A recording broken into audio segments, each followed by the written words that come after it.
चलें जी, तो कल जो हमने काम किया था, हमने अब तक रिएक्ट में जितना भी काम किया ना वो हमने कल रिवाइज कर लिया था इस प्रोजेक्ट को बनाकर। ठीक है, हमने प्रॉप्स को रिवाइज कर लिया, हमने शॉर्ट सर्किट्स रिवाइज किए, हम लोगों ने अपनी कंडीशनल रेंडरिंग रिवाइज कर ली, हम लोगों ने स्टेज को रिवाइज किया, हम लोगों ने यूज इफेक्ट को भी रिवाइज किया।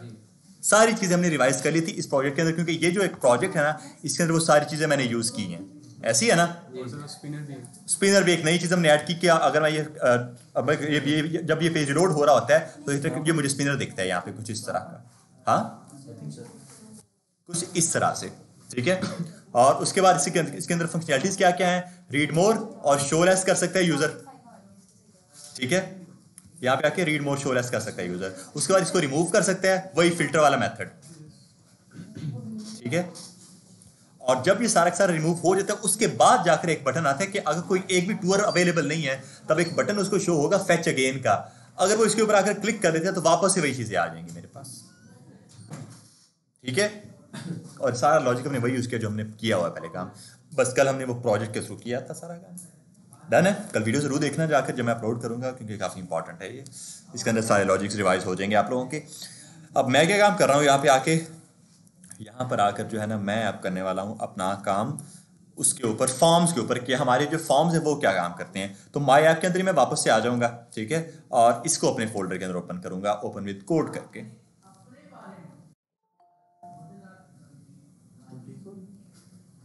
क्या हुआ शायद।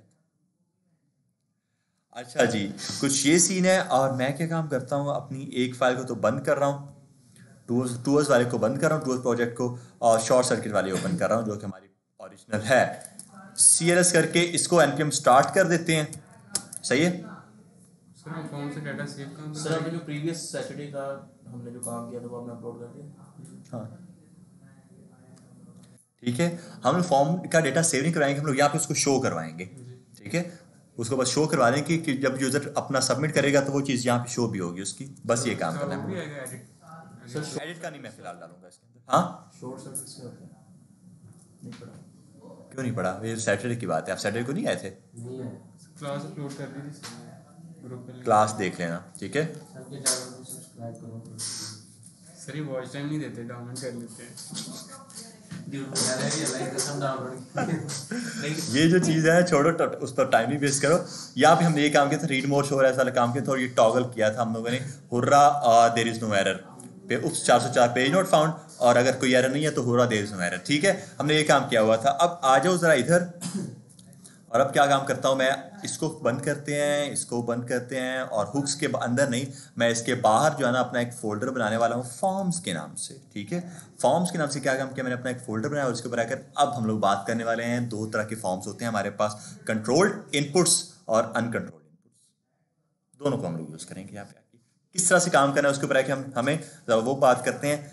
मैं लिखता हूँ कंट्रोल्ड इनपुट्स .js कुछ इस तरह से, और JSX कर देते हैं ताकि मुझे सजेशन भी मिलती रहे, और RAFCE करके सारा जो हमारा कोड है ना वो वापस लेकर आते हैं हम लोग। कंट्रोल्ड इनपुट्स कुछ इस तरह से। डन हो गया कंट्रोल इनपुट्स, और इसको मैं जरा अपनी index.js के अंदर जाकर जो है लाइव करता हूँ। यहाँ पे शॉर्ट सर्किट की बजाय मैं क्या काम दूंगा इसको, मैं दूंगा कंट्रोल इनपुट। सही है ना, यही है। हाँ, अनकंट्रोल्ड इनपुट्स। चलें जी, ये हो गया कंट्रोल इनपुट्स और ये हो गया हमारा अनकंट्रोल इनपुट्स। अब मैं इसको जो है ना अपना ब्राउजर में जाकर चेक करता हूँ कि क्या दिखाता है मुझे। बिल्कुल ये काम कर रहा है मेरा कंट्रोल इनपुट्स और अनकंट्रोल इनपुट्स। यहाँ तो कोई मसला तो नहीं है? ठीक है, यहाँ तक हमें कोई मसला नहीं है। अब मैं आऊँगा इधर, और जो मेरी index.js CSS की फाइल है यहाँ पे आके मैंने जो बैकग्राउंड कलर एक जगह दिया होगा, शायद कहीं पर ये दिया हुआ है, मैं इसको जो है ना थोड़ा सा लाइट कर रहा हूँ, बस थोड़ा सा और लाइट कर रहा हूँ मैं इसको। ठीक है, ताकि मुझे थोड़ा सा और बेहतर दिखे, बस इसी वजह से, और कोई वजह नहीं है। इस चीज़ की कंपाइल हो रहा है हमारे पास ये हमारा कोड। अब आ जाओ जरा इधर, तो अब ये हमें कुछ इस तरह से दिख रहा है हमारा सारा कोड, और मैं इसके ऊपर जो है ना आगे अपना जो एक फॉर्म बनाऊंगा बेसिक सा, उसके ऊपर जो है हम लोग अपना वो डाल देंगे, ऐड करेंगे फॉर्म। उसके अंदर ही मेरे जो है इनपुट्स हैं सारे के सारे वो अवेलेबल होंगे। डन हो गया। अब आ जाओ जरा इधर, और अब मैं क्या काम करता हूँ, अब आऊँगा यहाँ पर और इसको भी बंद करते हैं, कंट्रोल इनपुट्स के ऊपर चलते हैं और यहाँ पे आते हैं। अच्छा, मुझे एक चीज़ आप लोग बताएंगे कि हम लोग क्या काम करते थे अपना, जब हमने कोई HTML के एलिमेंट को एक्सेस करना था हम लोग क्या काम करते थे? डॉक्यूमेंट डॉट क्वेरी सेलेक्टर कर सकते थे या फिर डॉक्यूमेंट डॉट गेट एलिमेंट पे आईडी कर लेते थे हम लोग, ठीक है।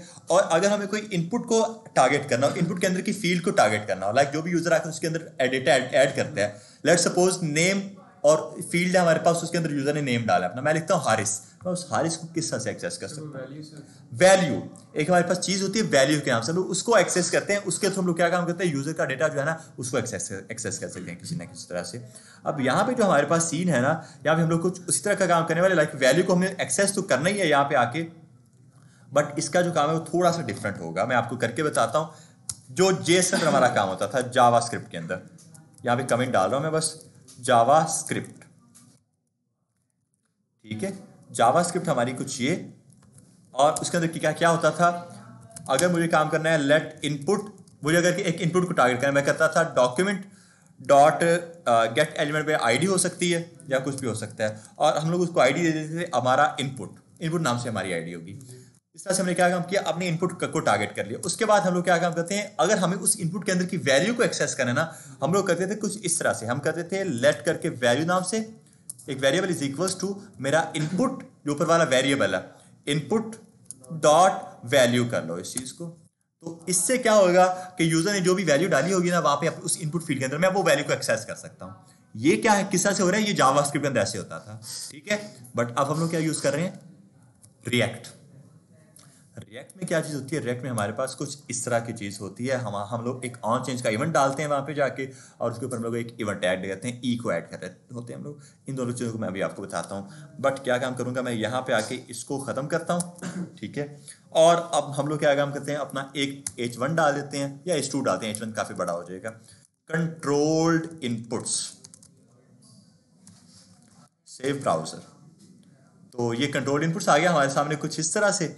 आई थिंक सो मुझे इसको बिल्कुल सेंटर में रखना चाहिए, तो आई थिंक मैंने बूटस्ट्रैप इसके अंदर ऐड की हुई है, बूटस्ट्रैप है यार मेरे पास, इसके अंदर बूटस्ट्रैप है, इंस्टॉल की हुई है। तो मैं क्या काम कर सकता हूँ, इसको जो है मैं मार्जिन ऑटो कर रहा हूँ इस पूरे एलिमेंट की, ठीक है। जब मैं इसकी मार्जिन को ऑटो करता हूँ, मैं लिखूंगा इसका class name is equal top bottom से इसको देते हैं एम और माइनस ऑटो, अगर मैं कर देता हूँ खाली ऐसे ही एम माइनस ऑटो। हाँ, मैंने बूटस्ट्रैप को जो ऊपर इंपोर्ट नहीं किया हुआ, मैं उसको इंपोर्ट कर लेता हूँ। यहाँ पे आके मैं लिखता हूँ, मैं बताऊँगा, अभी कंट्रोल कर रहा हूँ, उसके बाद अनकंट्रोल करूँगा। इंडेक्स और जिसको मैंने इंपोर्ट की है अपनी बूटस्ट्रैप को वहाँ पे की, तो ये इसको सभी के ऊपर अप्लाई हो जाना चाहिए था यार।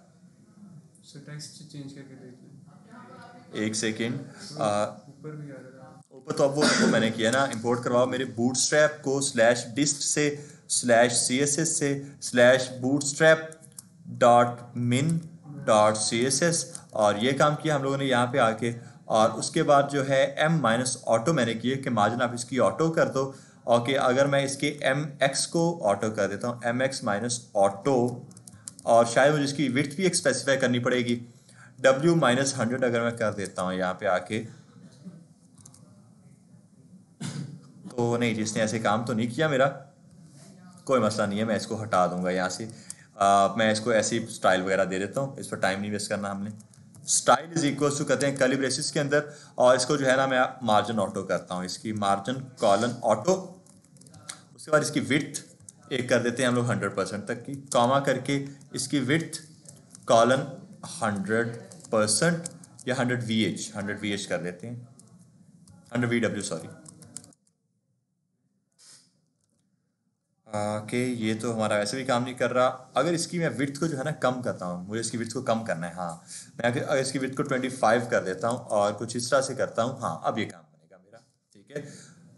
ठीक है, यहाँ पे मुझे बेसिकली मैंने उसकी विड्थ को पहले 100 कर दिया था, इसलिए वो सेंटर में नहीं आया था। क्लास के जरिए भी हमारा ये हो जाएगा, अगर मैं बूटस्ट्रैप की क्लास के अंदर ऐड कर देता हूँ 100, बस मुझे यहाँ पे आके करना है, बस मैं इतने ही रहने दे रहा हूँ इसके अंदर, और मुझे काम करना नहीं है, बस इतनी CSS, ठीक है। अब आ जाओ इधर, और अब अपना हम लोग एक फॉर्म बनाते हैं। तो मैं लगाऊंगा कि मेरा फॉर्म का टैग यहाँ पे आके, ठीक है, और उसके अंदर मैं अपना इनपुट्स लगा दूंगा अपने। इसको एक्शन को खत्म करते हैं, इधर आऊंगा मैं लिखूंगा div dot form control.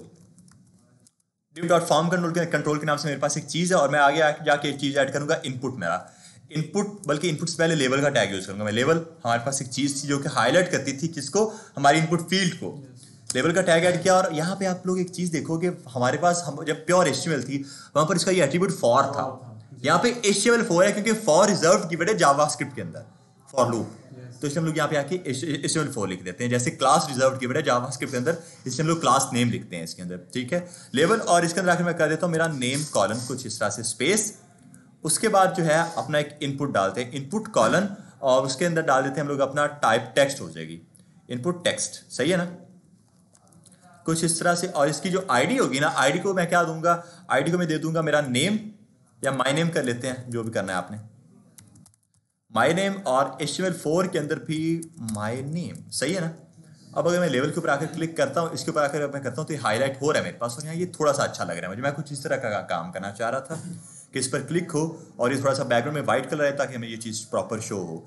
Margin auto मैंने लेफ्ट साइड से तो कर दी, लेकिन टॉप बॉटम से मैं इसकी थोड़ी करूँगा 2, अगर मैं रैम तक कर देता हूँ, कुछ मैं यही काम करना चाह रहा हूँ, सही हो गया। और उसके बाद एक नेम मैंने ऐड कर दिया, उसके बाद आकर मैं क्या काम करता हूँ, इसी को डुप्लीकेट कर रहा हूँ मैं, और ये होगा मेरी ईमेल के लिए, ठीक है। क्लास सेम रहेगी फॉर्म कंट्रोल की, बट ईमेल अब मैं ऐड करूंगा एक अपनी, यहाँ पे आके मैं कर दूंगा मेरी ईमेल, सही है। बूटस्ट्रैप की क्लास है फॉर्म कंट्रोल, इसलिए मैंने बूटस्ट्रैप पहले इंपोर्ट की है, ठीक है। और यहाँ पे ये भी टेक्स्ट होगा, बट इसकी वहाँ ईमेल हो जाएगी, ईमेल हो जाएगी ये, क्योंकि ईमेल है मेरे पास, और आईडी में इसका माई ईमेल कर देता हूँ मैं, ईमेल, सही है। तो अब अगर मैं नेम के अंदर भी चेंजिंग करूंगा, ये क्या हो जाएगी, ईमेल, कुछ इस तरह से डन हो गया ना। नेम और हमारी ईमेल दोनों हाईलाइट हो रहे हैं, और इसको थोड़ा बहुत स्पेस भी होना चाहिए इसके अंदर रहकर, तो मैं वो स्पेस भी इसको दूंगा किस तरह से, हाँ, मैं इनको मार्जिन दे सकता हूँ, इस एलिमेंट को अगर मैं मार्जिन दे दूँ, क्लास में मैंने ये दी हुई है, अगर मैं इसको MY दे दूँ टॉप बॉटम से Y, और MY इसको दे देते हैं हम लोग कोई 2 तक की, सेव करते हैं, ब्राउजर में आते हैं, तो ये कुछ हिस्सा से आ रही है हमारे सामने, ठीक है।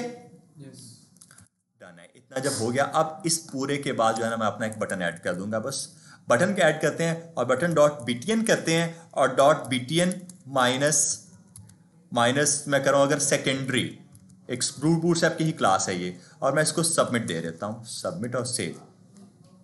तो ये मैं कुछ यही काम करना चाह रहा हूँ, क्या हो, यूजर ये अपना डेटा एंटर करे, और उसके बाद वो सबमिट जैसे ही करता है तो उसका डेटा नीचे यहाँ पे आके ऐड होना चाहिए, मैं कुछ इस तरह का काम चाह रहा हूँ, यहाँ पे डन हो गया।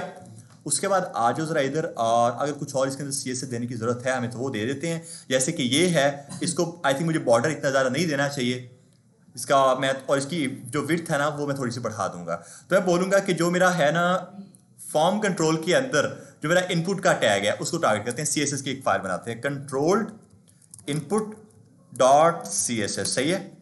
और मैं बोलूँगा डॉट फॉर्म कंट्रोल है ना, फॉर्म माइनस कंट्रोल के अंदर जो है ना मेरा इनपुट का टैग, आप क्या काम करो, आप उसकी विड्थ को जो है ना अगर 100% कर दो,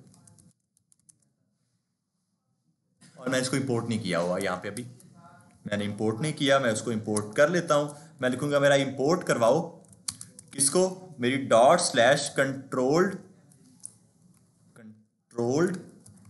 इनपुट .css, सही है ना।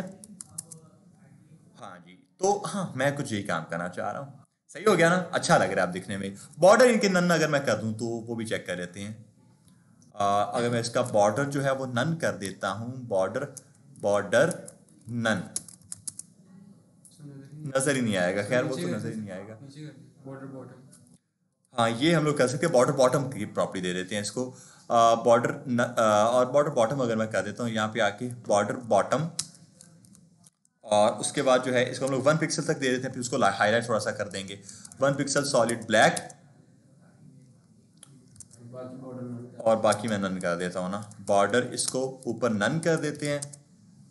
कुछ ये थोड़ा सा इसको लाइट सा करना चाहें हम लोग तो वो कर देते हैं, बस ब्लैक अच्छा नहीं लग रहा, थोड़ा सा इसको अगर मैं ये वाला कलर देता हूँ तो कुछ इस तरह का आ रहा है ये, और थोड़ा सा इसको और लाइट कर देते हैं, ये कुछ ठीक है, मुझे ये ठीक लग रहा है। क्लिक करेगा, अगर इनके ऊपर क्लिक करेगा तो वो हाईलाइट हो जाएगा प्रॉपर सारा का सारा, डन है। अब जैसे यूजर आकर सबमिट करता है ना तो वो सबमिट भी हो जाएगा मेरा सारा का सारा फॉर्म, डन हो गया। या फिर यार इसको थोड़ा सा मैं बस अच्छा बनाना चाह रहा हूँ, तो ये जो बॉर्डर बॉटम है ना ये अच्छा नहीं लग रहा मुझे, एक सेकेंड को, बॉर्डर मैं इसको दे देता हूँ 1 पिक्सल सॉलिड ब्लैक का ही, बट मैं बॉर्डर रेडियस भी इसका दे देता हूँ, बॉर्डर रेडियस देते हैं इसको 0.5 रैम तक का, ठीक है। और वो क्या होगा, कुछ इस तरह का हो जाएगा, इसको थोड़ा सा लाइट कर दूंगा मैं बस फिर आके, कुछ इस तरह से, और थोड़ा सा इसका जो है ना ये भी कम कर देते हैं, 0.5 रैम नहीं 0.3 रैम, जी। ये कुछ बेहतर है। डन है, बस इसके अलावा मैं और कोई चीज़ के ऊपर जो है ना टाइम वेस्ट नहीं करने वाला। अब अपना लॉजिक के ऊपर काम करते हैं। लॉजिक कुछ है कि मैं चाहता हूँ कि हारिस ऐड हो, हारिस एट जीमेल ऐड हो, और जैसे सबमिट हो तो ये डेटा से मेरा सबमिट हो जाना चाहिए, नीचे ऐड हो जाना चाहिए मेरा ये डेटा। ठीक है, मेरा कुछ इस तरह का काम चाहता हूँ। तो उसके लिए मुझे क्या काम करना पड़ेगा, मेरे फंक्शंस बनाने पड़ेंगे पहली बात तो, और मुझे मेरी स्टेट बनानी पड़ेगी। स्टेट क्यों बनानी पड़ेगी, क्योंकि मैं जो हूं ना, मैं यूजर की वैल्यू को एक्सेस करना चाह रहा हूं। मैं इस यूजर की वैल्यू को एक्सेस किस तरह से कर सकता हूं, हमने देखा कि प्योर एचटीटीपीएस के अंदर हम लोग इस तरह से करते थे, इनपुट डॉट वैल्यू करके। ठीक है, हम लोग अपने इनपुट डॉट वैल्यू करके एक्सेस कर लेते थे उसके यूजर की वैल्यू को, बट यहाँ पे हमारे पास कुछ उस तरह का सीन है नहीं। अब आज उस रही था, तो अब मैं क्या काम कर रहा हूँ, यहाँ पे आके अपनी एक स्टेट बनाने वाला हूँ। मैं लिखूंगा मेरी यूज स्टेट स्निपेट, और लेट सपोज मेरे पास दो चीजें ना, नेम और ईमेल मेरे पास है। मैं लिखूंगा मेरा नेम और सेट नेम बाय डिफॉल्ट ये एम्प्टी रहेगा मेरा, और इसी को डुप्लीकेट करके जो है मैं कर दूंगा मेरा ईमेल और सेट ईमेल, ईमेल और मेरी सेट ईमेल, और यहाँ पे ईमेल। डन है, और use state is not defined का एरर आएगा मेरे पास, तो मैं उसको डिफाइन करता हूँ पहले, तो हो गया ये भी डिफाइन हमारे पास ऊपर। डन। तो अब यहाँ पे आओ जरा चेक करो, बाय डिफॉल्ट मैंने क्या ऐड किया, बाय डिफॉल्ट मैंने जो है ना इनिशियल वैल्यू एम्प्टी ऐड की है उस चीज की। ठीक है, इनिशियल वैल्यू होती है ना हमारे पास, यहाँ पे आके एक इनिशियल वैल्यू होती है हमारे पास, और ये सेट नेम है हमारे पास, ये उस चीज को अपडेट कर रहा होता है किसी तरह से। अब मैं क्या काम करता हूँ, यहाँ होगा देखिए, ये रिएक्ट के अंदर हम लोग इस तरह से काम करते हैं। आप यहाँ पे आके अपना एक और जो है ना एट्रीब्यूट ऐड करते हो वैल्यू के नाम से, वैल्यू एट्रीब्यूट ऐड किया, और अपनी उस स्टेट का नाम यहाँ पर आके लिख दो। क्या नाम था मेरी स्टेट का, सेट नेम, नेम था, नेम, नेम मेरी स्टेट का नाम हो गया। और यहाँ पे आके ईमेल के लिए भी मैं एक अपनी वैल्यू ऐड करूंगा, वो क्या होगी, ईमेल। ईमेल ऐड होगी। अब आप लोग अगर यहाँ पे आके चेक करोगे ना, एक बड़ी इंटरेस्टिंग चीज होने वाली है कि मैं यहाँ पे आके कुछ टाइप नहीं कर पाऊंगा। मैं टाइप कर रहा हूँ दोनों के अंदर, लेकिन टाइप मैं नहीं कर पा रहा हूँ यहाँ पे आके, अगर आप लोग देखो तो। और अगर मैं आपको मेरा कंसोल चेक करवाऊंगा ना, वहां पे एक तरह की मुझे वार्निंग मिल रही है। ये वार्निंग चेक करने की क्या वार्निंग है, कंसोल चेक करो आप लोग यहाँ पे आके, क्या वार्निंग है, you provided a value prop to a form without an on change handler. अब यहाँ पे आओ, मैंने उसको क्या बोला है, मैंने उसको बोला है क्या कि मेरी स्टेट की वैल्यू है ना बाय डिफॉल्ट इनिशियल वैल्यू है, बाय डिफॉल्ट एम्प्टी वैल्यू। इस पूरे कोड को अभी गौर से पढ़ो, this will render a read only field. जब मैं अपनी स्टेट की उसको वैल्यू दे दिया, वो क्या काम कर रहा है, सिर्फ उसको रीड कर पा रहा है, उसको राइट नहीं कर पा रहा उसके अंदर कोई भी चीज। रीड ओनली फील्ड है। Is the field should be mutable, मतलब कि अगर मेरी फील्ड जो है वो चेंज होनी चाहिए, use default value otherwise set either on change और रीड ओनली। ठीक है, तो वो क्या काम कह रहा है कि आप अगर चाहते हो कि आपकी वैल्यू चेंज हो, इनिशियल वैल्यू ना रहे, आपकी वैल्यू चेंज होनी चाहिए, आप ऑन चेंज का इवेंट यहाँ पे आके ऐड करो, या रीड ओनली करो कि सिर्फ आप इसको रीड ही करना चाहते हो। बट हम सिर्फ रीड नहीं करना चाहते, हम लोग इसके अंदर चेंज ही करना चाहते हैं यहाँ पे आके। तो फिर मैं आगे आके क्या काम कर लूंगा, यहाँ पे ऑन चेंज का इसके ऊपर जो है ना एक इवेंट ऐड कर दूंगा। मैं आऊंगा और ऑन चेंज का इवेंट ये इसलिए हमारे पास होता है, इससे हमें ये पता चलता है कि हमारा जो इनपुट है ना उसकी वैल्यू चेंज हो रही है। ठीक है, अब बाय डिफॉल्ट क्या, अगर मैं ऑन चेंज नहीं भी लगाता हूँ ना, यहाँ पे आके अगर बाय डिफॉल्ट मैं इसकी जो इनिशियल वैल्यू है ना वो रख देता हूँ हारिस, और उसके बाद ईमेल की haris@gmail.com में रख देता हूँ। सही है ना, सेव किया, ब्राउजर में आया, तो आप लोग चेक करो बाय डिफॉल्ट इनिशियल वैल्यूज ये आ रही हैं, बट ये भी चेंज नहीं होंगी अभी, ये रीड ऑनली है खाली। ठीक है, रीड ऑनली है, इनको मैं चेंज नहीं कर पा रहा हूँ यहाँ पे आके, क्योंकि मैंने उसको एक इनिशियल वैल्यू दे दी है, ये चेंज नहीं हो सकती है। अगर मुझे इसको चेंज करना है तो मुझे मेरा ऑन चेंज का हैंडलर यूज करना पड़ेगा, ऑन चेंज का इवेंट यूज करना पड़ेगा।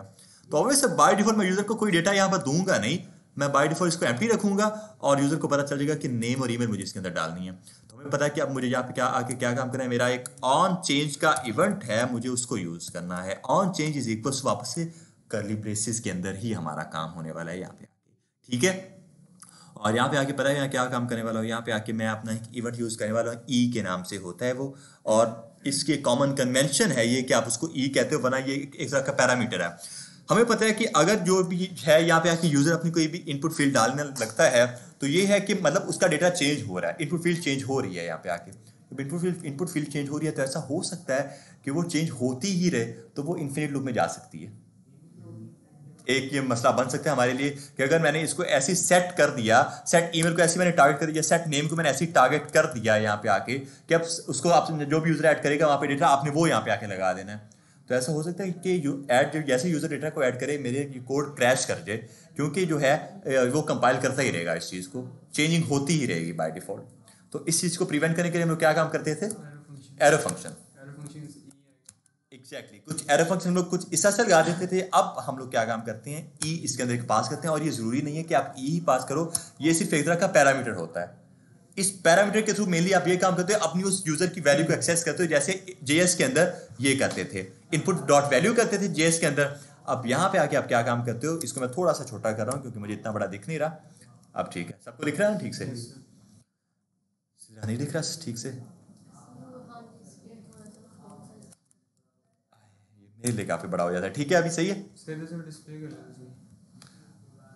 बस सही है। ये हो गया हमारे पास यहाँ पे। तो अब हम क्या काम करेंगे? अपनी ई के थ्रू अपने यूजर के इनपुट को जो है ना टारगेट करने वाले हैं। यहाँ पे आके किस तरह से हम लोग टारगेट करेंगे इस चीज को? जेएस के अंदर इनपुट डॉट वैल्यू करते थे, अब यहाँ पे आके मैं क्या पास करूंगा? एक अपना ई, इसको इवेंट बोलते हैं ई, और मैं इसको बोलूंगा सेट। सेट नेम है मेरा पहले तो, और सेट नेम एक तरह का फंक्शन है, तो ये लग जाएगी मेरी ब्रैकेट्स ई डॉट मेरा टारगेट डॉट मेरी वैल्यू, टारगेट और डॉट मेरी वैल्यू, कुछ इस तरह से। बस इस तरह से क्या होगा?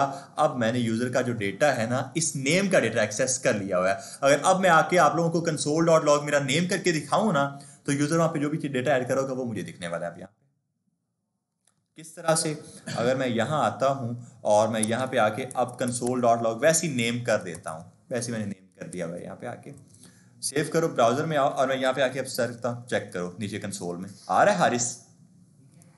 ईमेल में टाइप नहीं कर पा रहा हूँ क्योंकि मैंने ईमेल के अंदर भी ऑन चेंज का हैंडल नहीं डाला हुआ, बट मैं एक बेसिकली ऑन चेंज का हैंडल लगा हुआ है यहाँ पे आके। तो जब जब चेंज होगा वो तब तब रन करेगा। पहले एच लिखा गया, चेंज हुआ, फिर ए लिखा हुआ, वो भी चेंज हुआ, फिर RIS।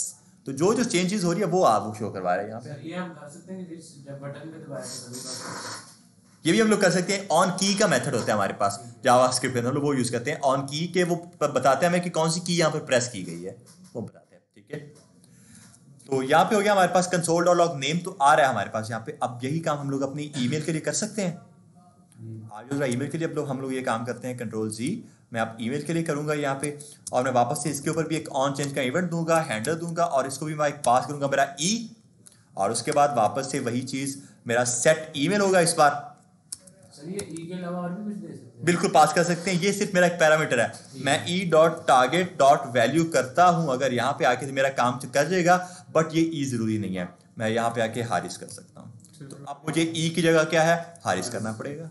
सिर्फ ये एक तरह का पैरामीटर है, बट एक कॉमन कन्वेंशन ये है कि इसको ई बोला जाता है, इवेंट बोला जाता है। जैसे उसके अंदर होता है मैप के अंदर। हाँ, जैसे हम लोग पैरामीटर पास करते हैं, ये भी वही है, पैरामीटर है एक तरह का। अब देखो अभी वैसे ही काम कर रहा है, अगर मैं टाइप करूँ ना तो अभी वो वैसे ही काम कर रहा है हमारा प्रॉपर।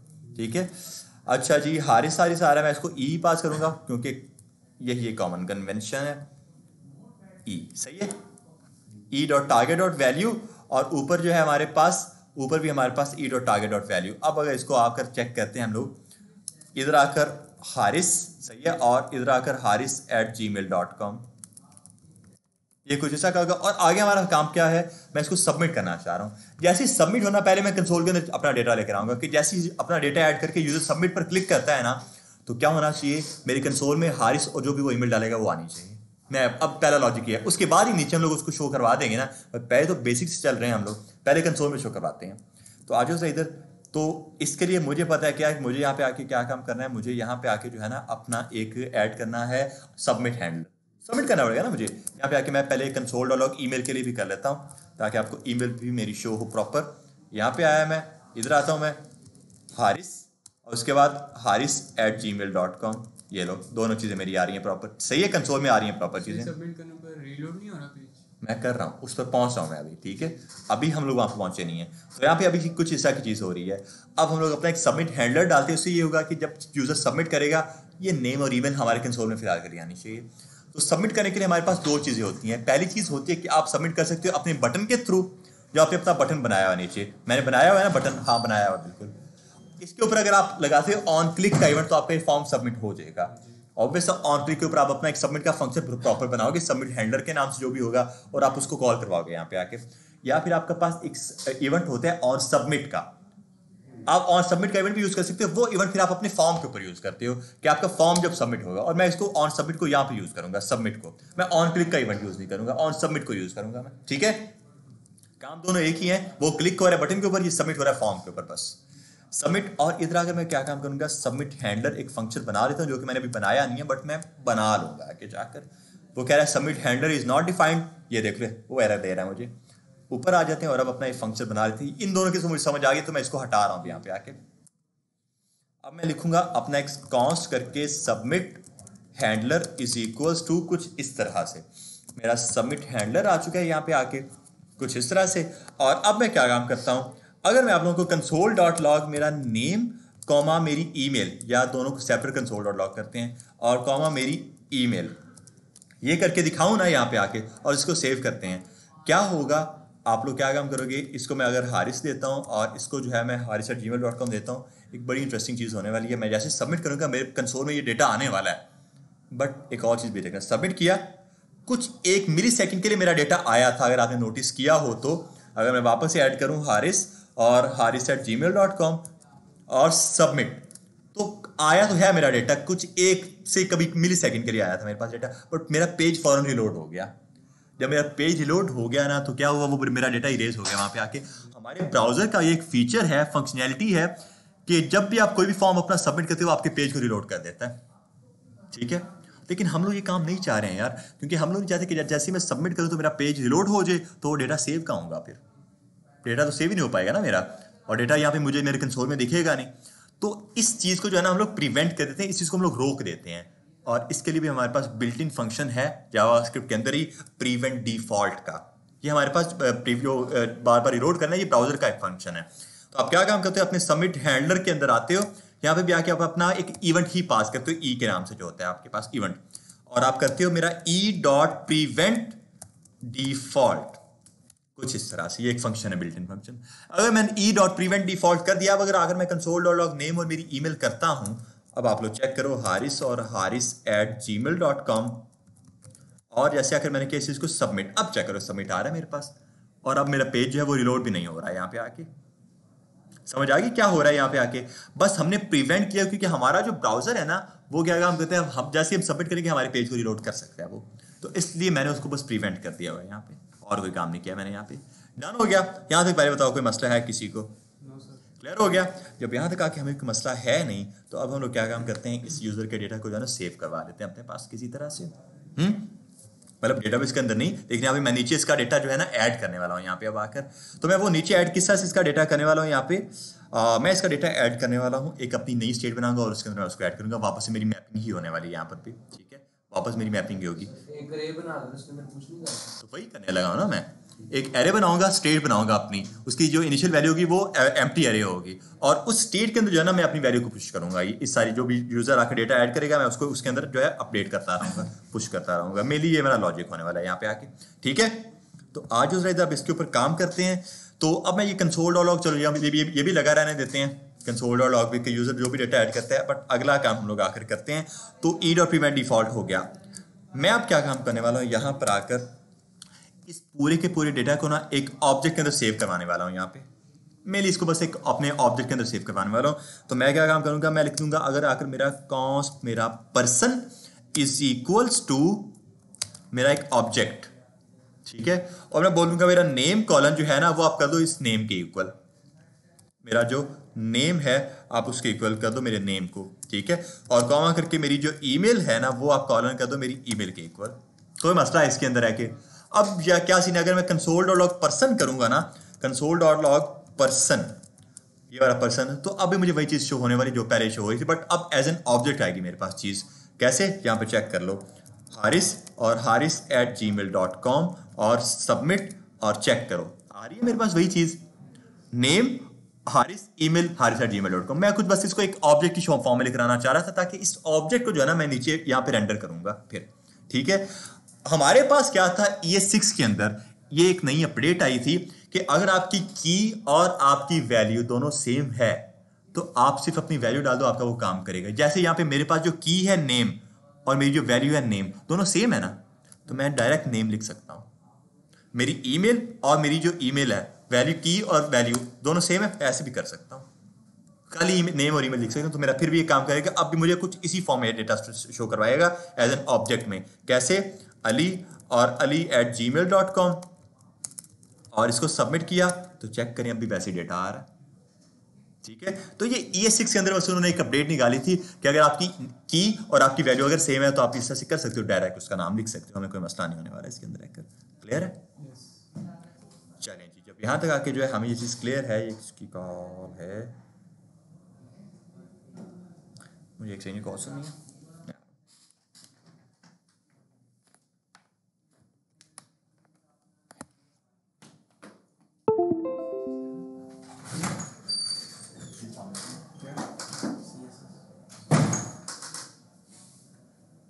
मेरे घर वाले ने पुलिस कराया ये सी CS। अच्छा CSS से पास के तो सामने सुस्ती पाई वहाँ।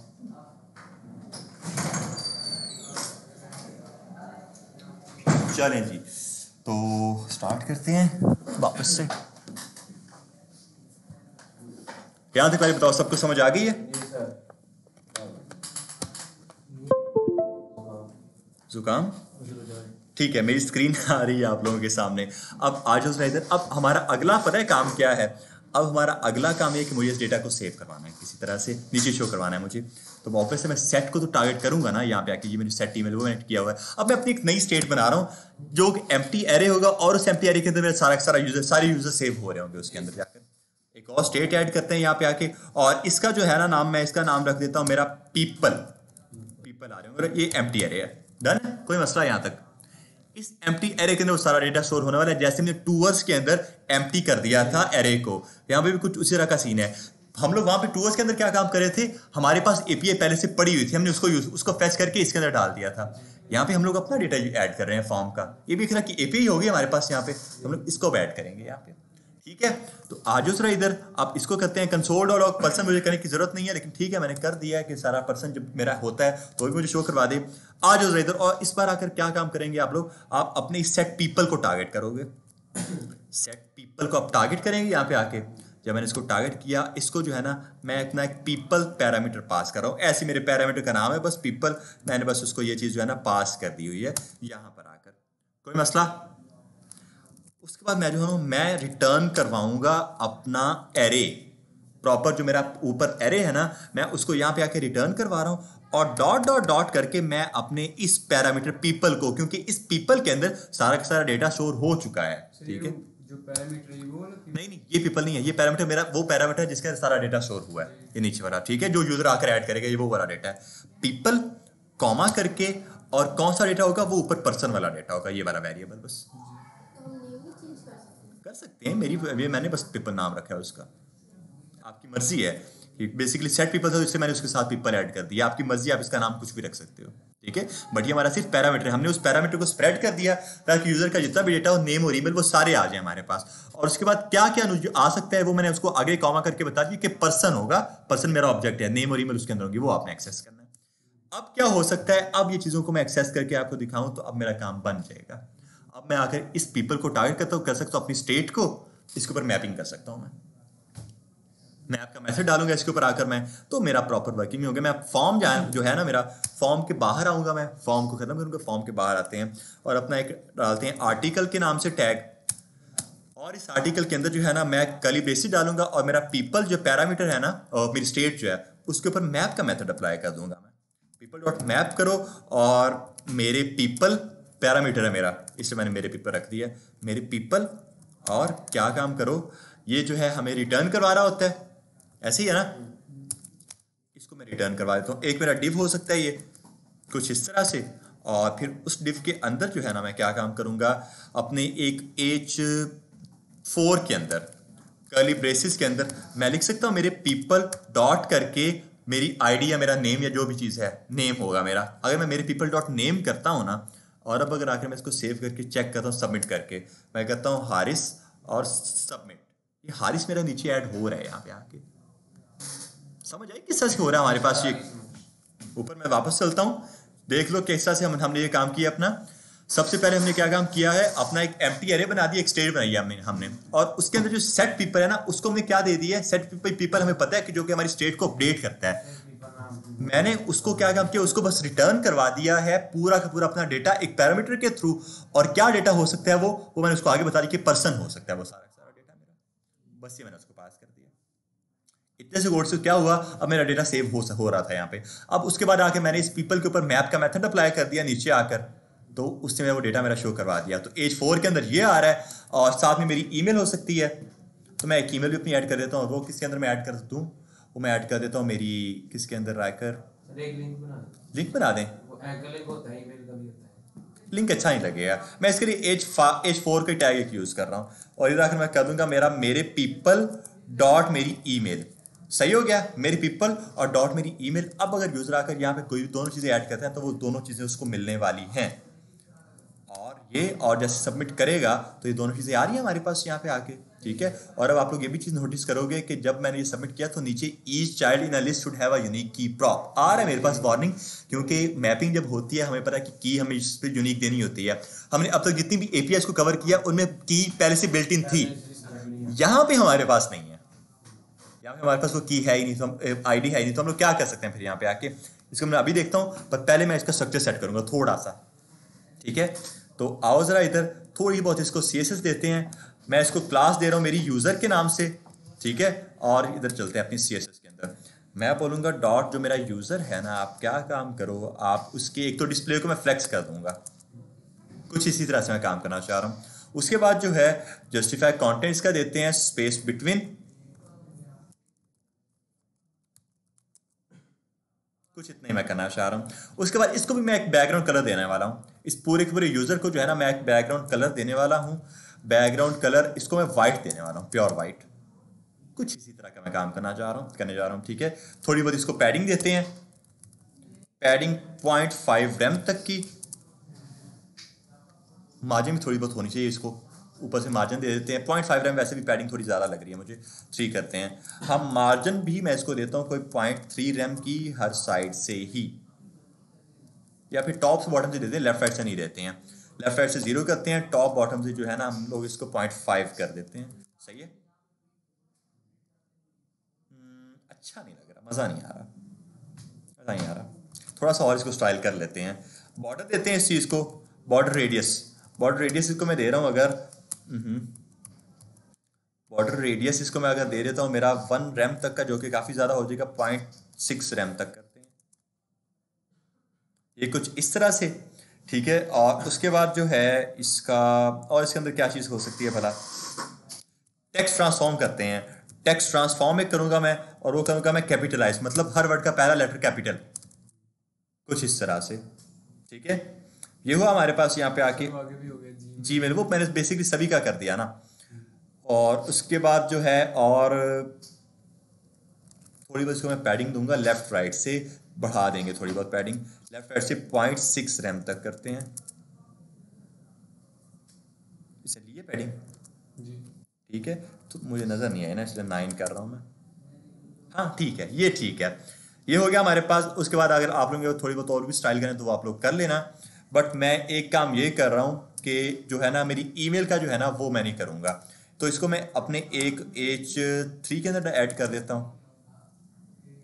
H3 काफ़ी बड़ा हो जाएगा, H5 अगर मैं कर देता हूँ तो H5, और मेरा क्या है दोनों को H5 मुझे कर देना चाहिए, दोनों को H5 करते हैं। बट पहले वाले को मैं बेसिकली सिर्फ पहले नाम को कैपिटलाइज करूंगा, ईमेल को नहीं करूंगा।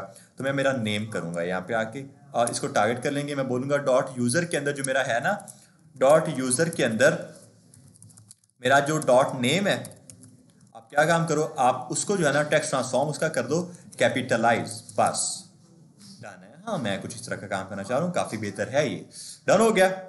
इतनी CSS रखते हैं, बाकी अब लोग लॉजिक इसका दोबारा बनाते हैं और क्या क्या रहता है। तो हमारा डेटा सारा का सारा ऐड हो रहा है, सारा डेटा ऐड हो रहा है, बट यहाँ पे मसाइल बहुत ज़्यादा है हमारी ज़िंदगी में। और वो क्या क्या मसाइल हैं, अगर मैं आता हूँ ऐसे मेरा दिमाग फिरा और मैं ऐसे सबमिट करता हूँ तो वो भी सबमिट हो जाएगा,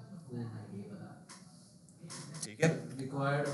एक मसला ये है नहीं, रिक्वायर्ड का ये मैं लॉजिक के थ्रू करूँगा, रिक्वायर्ड तो HTML के अंदर ही हो गया ना, मैं इसको JS के थ्रू काम में लाऊंगा। भी देखो मैं ऐसे सबमिट कर रहा हूँ तो वैसे सबमिट होता जा रहा है मेरे पास यहाँ पे आके।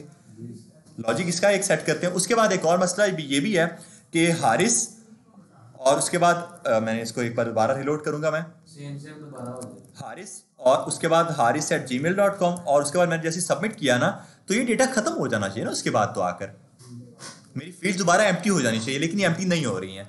तो ऐसे यूज़र आके दोबारा ऐसे करता है तो वो तो ऐड होता जाएगा मेरा यूज़र। इस तरह के कुछ मसाइल हैं। तो इनको ज़रा हल करते हैं। पहला मसला, एम्प्टी फील्ड ऐड नहीं होनी चाहिए हमारी, एम्प्टी फील्ड ऐड नहीं होनी चाहिए। तो इसके लिए मैं क्या काम करूंगा, अपने सबमिट हैंडलर के अंदर ही आऊँगा।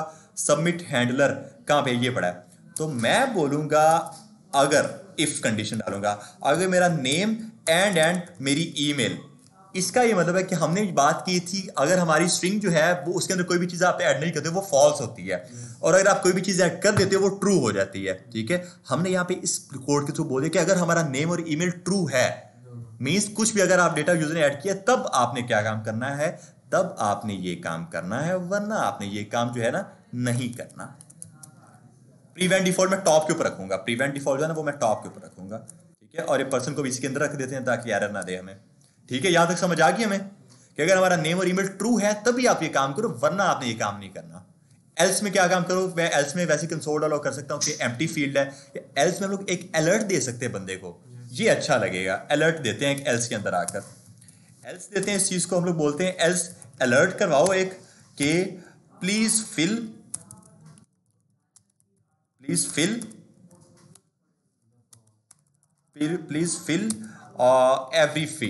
एवरी फील्ड कर देते हैं। सही है, सेव करते हैं इस चीज को, और अब जरा चेक करते हैं। अगर मैं ऐसे सबमिट करता हूं ना, हाँ जी, प्लीज फिल एवरी फील्ड। और अब अगर मैं इसको ऐसे करने की कोशिश करता हूँ haris@gmail.com और सबमिट, तो हाँ जी मेरा ये काम तो बन रहा है। एक काम तो हमारा हल हो गया, क्लियर हो गया सबको यहाँ तक आके। अगला काम, ये सारा एम्प्टी हो जाना चाहिए था। तो इसको मुझे क्या काम करना पड़ेगा, इसी सबमिट हैंडलर के अंदर ही जब मेरा सारा का सारा डेटा सेव हो जाता है, उसके बाद आकर क्या काम करो, वापस सेट नेम को टारगेट कर लो और उसको वापस एम्प्टी कर दो। वहां पे आके कर सकता हूं मैं ऐसे कि बाय डिफॉल्ट पहले उसने जो भी यूजर ने आकर डेटा डाला था वो सबमिट हो गया उसका, बट जब ये सारा ऊपर वाला काम हो जाए, लाइन बाय लाइन एग्जीक्यूशन हो रही है ना, तो हमने उसको बोला कि जब ऊपर सारा का सारा काम हो जाता है तो आप वापस मेरे सेट नेम को एम्प्टी कर दो और सेट ईमेल को भी मेरी एम्प्टी कर दो वापस आकर। बस इतना सा काम। अब अगर आकर दोबारा इसको मैं सेट करने की कोशिश करता हूं हारिस और haris@gmail.com और सबमिट, तो बिल्कुल मेरा ये एम्प्टी हो गया है। अब ये चीज चेक करो यार, देखो ऊपर वाला हमें पता है कि लाइन बाय लाइन सारी की सारी जो एग्जीक्यूशन है वो हो रही होती है।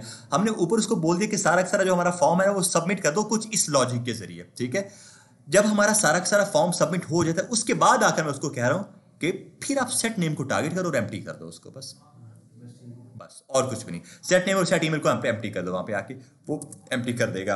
हारिस ऐड किया, उसके बाद अली ऐड करते हैं, ali@gmail.com और फिर सबमिट करते हैं इस चीज को, वो भी ऐड हो गया और वो भी एम्प्टी हो गया। फिर से फिर और कुछ ऐड करना है, असजद और asjad@gmail.com और सबमिट, तो ये भी सबमिट हो गया और ऊपर फील्ड भी एम्प्टी हो रही है। तो मेरी हर एक चीज प्रॉपर वर्किंग में है यहाँ पे आके।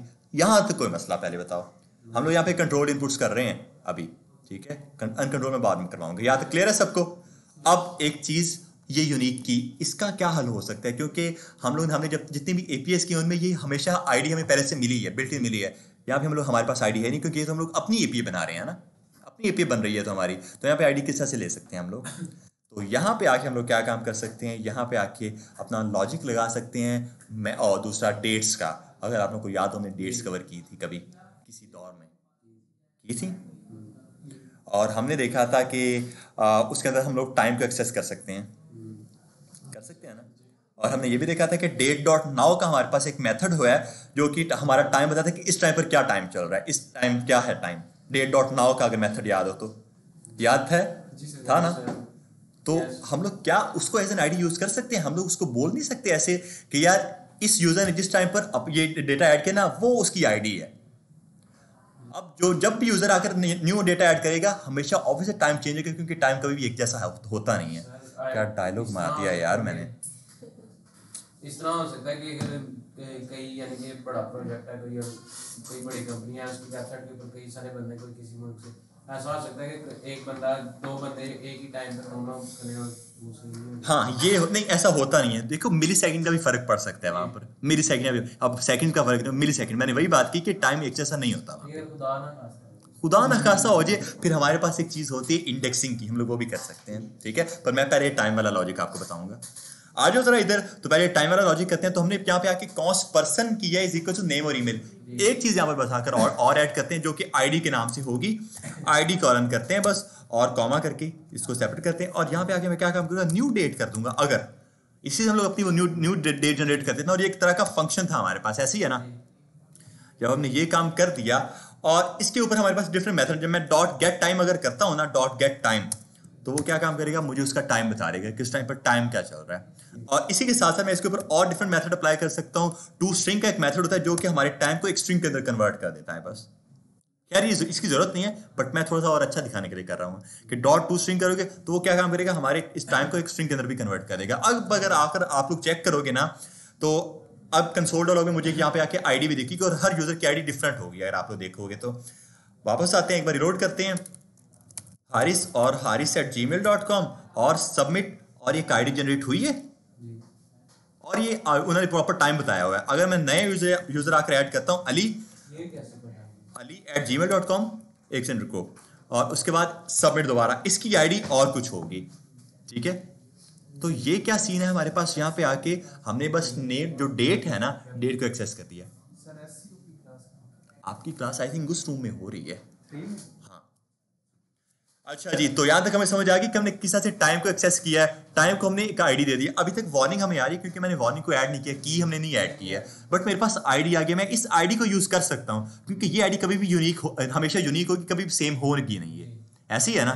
तो ब्लू इसको लगाते हैं हम लोग, फिर आकर इस आईडी को लगा दो, यहाँ पे इधर आ जाओ, और ये जहाँ पे आके हमारा मेन पेरेंट होता है, ये भी हम लोग अपनी की को ऐड करते थे ना, की, इधर आओ, और मेरे पीपल जो मेरा पैरामीटर है, मेरे पीपल डॉट आईडी कर दूंगा मैं। बस मैं लिखूंगा मेरे पीपल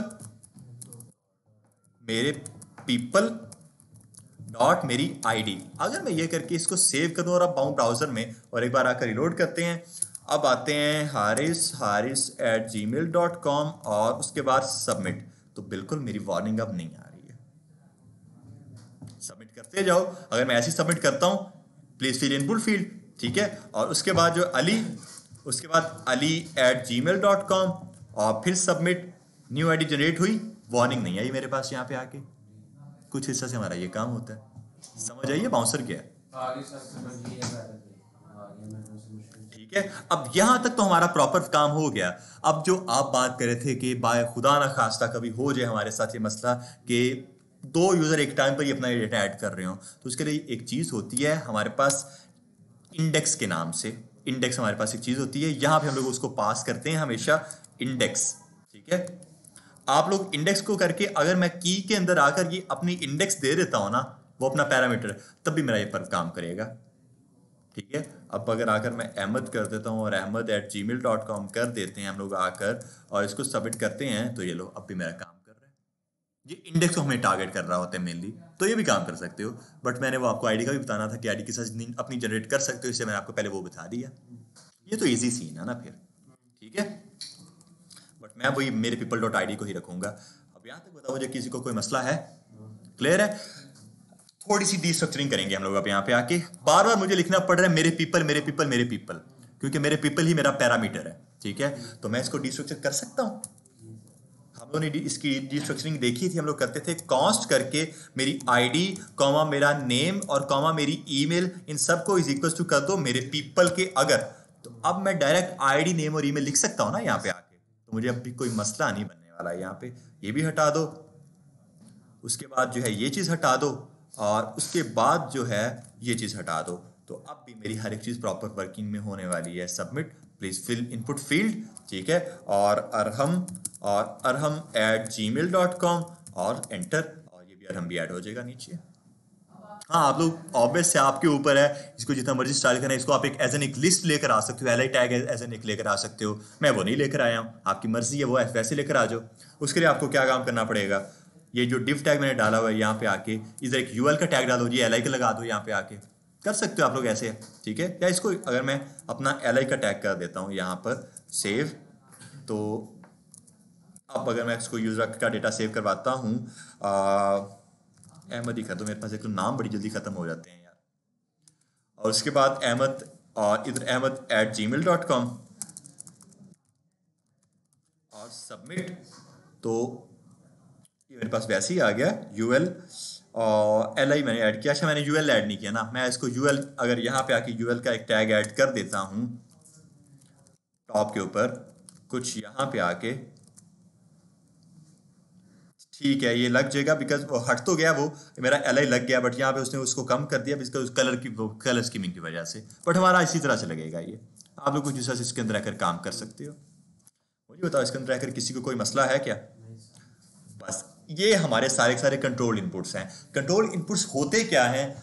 क्या हो कि अभी मेरे पास सिर्फ और सिर्फ 2 इनपुट फील्ड्स थी, नेम और ईमेल।